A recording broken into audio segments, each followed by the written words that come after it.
हम daily news में पढ़ते हैं कि इंडिया ने $300 बिलियन का एक्सपोर्ट किया, 23% की ग्रोथ हुई। यहाँ पे हमारा ट्रेड एग्रीमेंट साइन हुआ ऑस्ट्रेलिया के साथ, यूएई के साथ, रुपीज़ में ट्रेडिंग स्टार्ट हो गई। इससे एक्सपोर्टर्स के लिए मार्केट बड़ा होगा।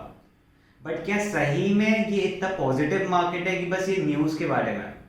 हम कोई भी चीज़ में कदम रखने के पहले उसके बारे में जांच पड़ताल करते हैं। वो जांच पड़ताल कैसे होती है, उसके बारे में एडवांटेजेस और डिसएडवांटेजेस समझते हैं। तो आज हम समझते हैं कि एक्सपोर्ट के क्या एडवांटेजेस है और क्या डिसएडवांटेजेस। जैसे कि हमारे में बोला जाता है शुभ शुभ बोलो, तो हम इसी से शुरुआत करते हैं और बताते हैं एडवांटेजेस ऑफ एक्सपोर्ट। सबसे पहला, अनलिमिटेड पोटेंशियल।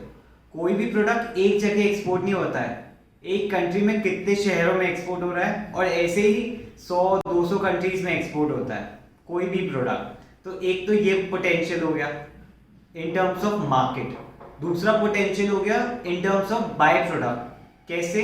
फॉर एग्जांपल, अगर आप राइस एक्सपोर्ट कर रहे हैं तो आपके पास इतने बेसिक कॉन्टैक्ट्स बन गए हैं कि आप उन्हीं को वेट भी एक्सपोर्ट कर सकते हैं जब मार्केट में डिमांड आई है। तो एक ये पोटेंशियल साइड बहुत अच्छा है। दूसरा हो गया प्रोडक्शन कॉस्ट। आप जितना ज़्यादा प्रोड्यूस करोगे आपकी प्रोडक्शन कॉस्ट कम होते जाएगी। ना केवल एक्सपोर्ट में फ़ायदा होगा, बाकी आपके डोमेस्टिक बिजनेस में भी इसका एक असर आने लगेगा।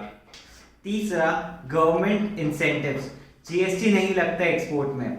गवर्नमेंट चाहती है कि एक्सपोर्ट हो ताकि इंडियंस को एम्प्लॉयमेंट मिले, इंडिया में पैसा आए। गवर्नमेंट आपको इंसेंटिव्स देती है। गवर्नमेंट एमओयू साइन करिए दुनिया भर की कंट्रीज के साथ। एक्सपोर्ट प्रमोशन काउंसिल बनी है, एक्सपोर्ट प्रमोशन जोन्स बन रहे हैं ताकि एक एक्सपोर्टर को हर तरीके से सपोर्ट हो सके। ये हो गया पॉजिटिव साइड। अब आते हैं डिसएडवांटेज के साइड। सबसे मेजर डिसएडवांटेज आ जाता है फॉरेन एक्सचेंज रेट्स। यहाँ पे बैंक्स को भी आपको रेट देना है, एज वेल एज एक रिस्की फैक्टर होता है। कल को आपने एक्सपोर्ट किया या इंपोर्ट किया, जो भी फ्लक्चुएशन आ रहे हैं उस चक्कर में आपके प्रॉफिट्स ऊपर नीचे हो सकते हैं। इसके बाद दूसरा आ जाता है कि गवर्नमेंट्स की आपस में नहीं बन रही है। जैसे अभी यूक्रेन का वॉर आया, वहां से जो भी प्रोडक्ट इंपोर्ट हो रहे थे, कई लोगों को काफी इंपोर्ट का लॉस झेलना पड़ा।